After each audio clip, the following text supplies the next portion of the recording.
In lecture 3, we are going to continue talking about the different types of sources you might use for your academic research paper. So we've already talked about academic sources, but we're going to move on and we're going to talk about popular sources today. So first we're going to say, what exactly are they? How are they different from academic sources? And why do we need them? We're also going to talk about how do we make sure that they are credible or reliable. So some popular sources are very credible, some are absolutely not. Which ones should we use for academic argument type papers? We're also going to talk about how to use popular sources as illustrations or examples for your paper. Then we're going to discuss briefly primary research and how you might incorporate it for this particular research project. So, just to recap and just to give some heuristics here. So, all sources for research that you use as evidence or as persuasive information needs to be reliable or credible. Both of those words kind of mean the same thing. So we need to be able to trust these sources. When we talk about what a popular source is, the reason we call it popular is because it's written for people. So the word popular reminds us of population, populace. The word means people. And popular sources are written by people, lay people, normal people, for other normal people. That means you do not have to be an expert to read a popular source. So certain popular sources include journalism. That's one of the major popular sources that you guys are going to be using for your papers because usually they're pretty reliable depending on the source. So all journalism is a popular source. It's written by, of course, people who are thoughtful writers and who have had some training in it, but they're not necessarily experts in their field. Then we have things like fiction. That's also a popular source. You can find a lot of good, interesting information from fiction, from blogs as well, from social media. That is a source of information that is written by people for the general public. We also have advertising, and all of these can be reliable, but there are also instances in which we know they are not reliable. So we're going to talk in this lecture about how to make that distinction. The reason we call something scholarly or academic is because it's written for other scholars, for scholars and academics, are written by them for that audience. So there's an assumption that if you are reading these kinds of sources, you have expert knowledge or you are able to think more critically and read more carefully to make sense of these. So both of these sources can be reliable, but we know that basically most scholarly sources are accepted already as reliable. That's because they go through that peer review process, right? Where other people have to look at it, other experts have to, make sure that it's correct. That is to say, though, not all scholarly sources, we know this, are going to be perfectly credible. There's no system to make sure that everything is fully credible. There's that example of the paper that was published many years ago now that said there was a connection between autism and vaccination. And that, of course, was completely false. And the man who wrote it rescinded it. He was actually working with with vaccination and autism groups that it just was not correct. It was not reliable research. However, he said that wasn't true. It was too late. And so we can see how scholarly sources can sometimes be a part of the problem. The rule of thumb, though, is that for the most part, these are reliable sources. However, some popular sources are reliable. We have to be a lot more careful about how we decide whether or not we're going to trust a popular source. So that's what we're going to talk about today. To be credible or reliable, for the purposes of this class, if you're going to use a popular source for your paper, the first thing that we need to notice is, does it have an identifiable author? Because we want to make sure that someone is owning up to being the person that wrote this. So, do we have an identifiable author? And then can we click on the author's name and see if they have any kind of credentials? Have they written for publications before? Do they have a degree in journalism? Do they have expertise? Are they smart and or very professional? What is their reputation? Then you want to see if the source that actually published the writing by this person is a trusted source. Does it seem like something that's putting up red flags as being extreme or inflammatory? Have you heard negative things about this source? Or is it something that seems to have like a good editorial board? Does it have people who check the work of the people that write for them? And lastly, you want to make sure before you use a popular source, you want to make sure that it is not trying to sell you something. So if it is part of an advertising scheme, you want to say, oh, this information is going to be biased towards asking me to purchase something, so I can't use this as a reliable, credible source for my paper. The other thing, these are much more easy to determine. We can see the author, we can see their credentials, we can kind of notice whether or not the source is trusted, and then we can notice if it's trying to sell us something. Obviously, we want to pay attention to these things as well, but all of these are very difficult in 21st century America to figure out whether or not you're going to trust something. So if you notice that the ideas are very extreme, so if you have been thinking and reading about something and suddenly one source is way far in one or another direction and is saying extremely inflammatory things, that might not be the best thing to put in an academic paper. It might be something really important to consider in life, but you might not want to use it for this particular kind of paper. If the language is very intense and very, very biased, and you can notice that, you also don't want to use that as a reliable source. And if it's giving ideas and you don't see that there's any evidence for it, then I wouldn't use that either as a reliable popular source. So let's look at an example. So say I am researching how Facebook or Instagram helps or hurts whenever you are grieving the loss of a loved one.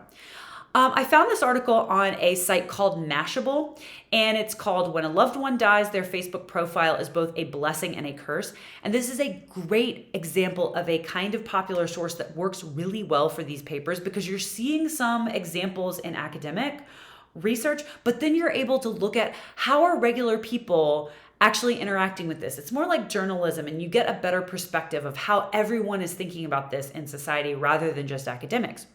So first off, we notice there is an author listed. And if you click on her name, you see that she has great credentials that make her quite noticeably reliable. So she's been writing for over a decade, and also she wrote a nonfiction investigation that was published by a very good publishing house, Penguin Random House. So this person is thoughtful, has a good reputation. She seems to have written for many different things. She wrote essays, and so she's written for many places. So we're going to consider her a reliable author here. Also, if you look at Mashable, you see that they have an editor-in-chief. They have editors for their culture section, for their entertainment. So it seems like they have a group of people who are checking to make sure that the information is correct. I'm going to go ahead and say this is a very strong popular source that I would endorse for any of you to use, this kind of a source. Let's look at a different source though. So this is a source that one of my students brought to me, and the title looks very promising, TikTok and Your Child's Brain. And it does have an identifiable author, so that's very good. And if you read on, you notice that they're quoting some actual experts. So Dr. John Hutton, a pediatrician, is giving this information. And then when you go all the way down to the bottom, you see that they've listed their sources. And so the Wall Street Journal is somewhat, it's a reliable source for the most part. Forbes can also be reliable. Though I will say that both of these are about business, and it seems to be talking more about childhood development. So we have to keep that in mind. Nevertheless, I don't really know what this blog is, but these are good signs. It seems to be using good information. However, as I was reading this article, I noticed it says, our pact has many features such as allowance to set daily screen time limits, app rules to customize access to apps, and view to see what content, blah, blah, blah, blah, blah, other features. It kind of starts sounding like an advertisement for an app that's using some reliable sources, but when we look at it, we go back right here, we notice that at the very masthead of this article is a thing that is asking us to download their product. And it's also talking about pricing. So it seems like it's trying to sell you a package of this specific app for keeping your children safe. So I would not accept this as a reliable popular source because it seems like it's part of an advertising campaign. However, you could use some of these sources and see if they're better. So you could go to their sources that they listed and see if you can investigate some of these as better alternatives. So hopefully that gives you an idea of how are you going to look for reliable popular sources that help give your paper evidence and good claims, but are not participating in this kind of misinformation. Now, there's another kind of popular source you need to use, and it doesn't need to be reliable because you are trying to show examples to actually illustrate what you're talking about is happening in social media. So your paper does need to include actual examples, and these don't have to be written by reliable people. We just need to see that these are things that are happening in the world. So let's imagine, now this is not a very strong thesis, but let's imagine that I am writing about how Instagram how Instagram influencers affect kind of the emotional economy of giving money in certain times for tragedies. So imagine my thesis is Instagram allows influencers to easily profit off of tragedies, and therefore it's something that, we want to caution or not use as a way to give money, and we want to do something else. So I would have to change this thesis statement quite a bit. But imagine this was the general topic of my paper, and I wanted to find examples from actual Instagram that demonstrates influencers using bad natural disasters or horrible political tragedies to then make money. So I found this. It's from this account, We Wore What, and here's this image. We see a woman posing very specifically in a very specific kind of outfit. And then let's read this caption. When I say you can do both, I truly mean it. You can post about fashion and post about world issues. You can raise awareness for your new collection while also raising money to give back. You can go about your day while also showing compassion and reaching out to others. What's going on in the world right now is terrifying, and I know posting a photo in a bikini isn't helping anyone. But you know what will? The proceeds from this swim launch going towards an on-the-ground organization in Ukraine. Stay tuned for more on the give back for this collection. So I would easily be able to write a paragraph in which I was saying it's Instagram influencers end up making a lot more money if there is a horrible political tragedy. And I'm thinking, you could find examples of Black Lives Matter whenever the summer 2020 protests were happening. But I could say one example of this is We Wore What, using the Ukraine war as a way to make people buy their swim collection.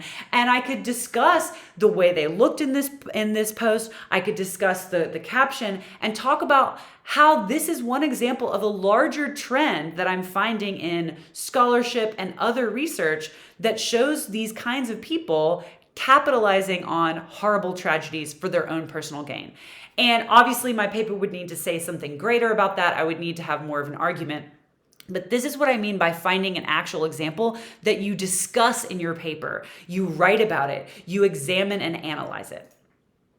So if you still have remaining questions though, you've done popular research, you've done academic research, you still have stuff, okay, I'm seeing this and this, how do I answer my remaining questions? You might want to engage in primary research.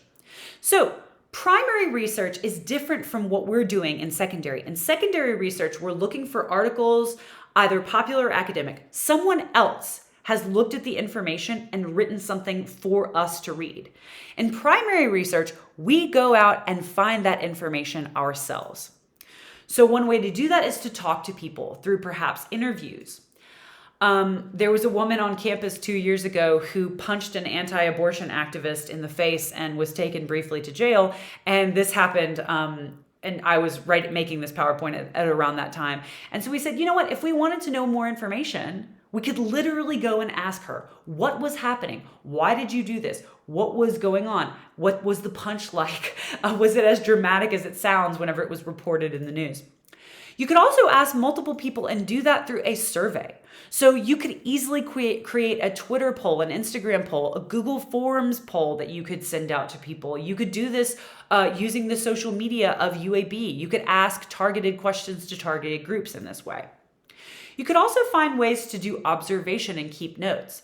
This is not really relevant for our work in social media, but if you're doing more research on how does the campus work, what's going on in our community, you can do a lot of work with observations.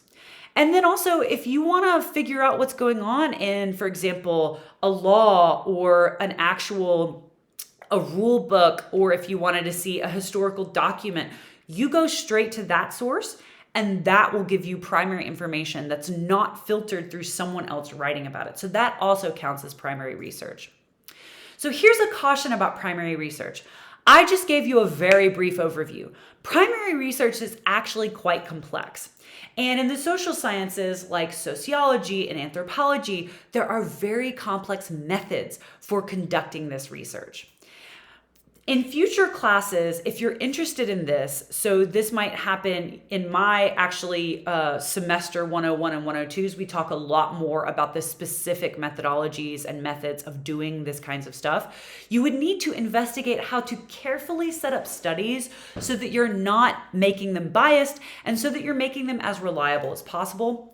This class, however, is a lot more informal. So I encourage you to do primary research, even if it's not going to be perfectly set up in a way that makes it perfectly reliable. But if you do want to do primary research, which I encourage you to do, you want to wait until after you've done really some of your secondary research. You've read your popular sources, you've read your academic sources, you've thought a lot about it, and you still have some questions. Maybe you say, well, what do I need to know? And maybe you can devise a poll of UAB students or a specific group of people to help get information for your academic arguments. So maybe you want to ask, how many times in the last year have you commented on someone's post about a death of their family? Or how often do you use Facebook or Instagram in a way to honor someone's death or to mourn someone in your own life? Those kinds of things you might ask. Or how has Instagram affected your romantic relationships? And start seeing what people say and categorizing that information. So finally, I just want to emphasize that if you are writing a strong paper, it has a strong academic argument paper. It has a good foundation of academic sources. So very reliable research. You're starting there with what people have said who are experts in their fields. But then you add on to it good popular sources. And this helps us understand a larger context. It might be hard for academics to actually go out and do the kinds of interviewing and get that kind of information that's reliable and perfectly unbiased and all of that.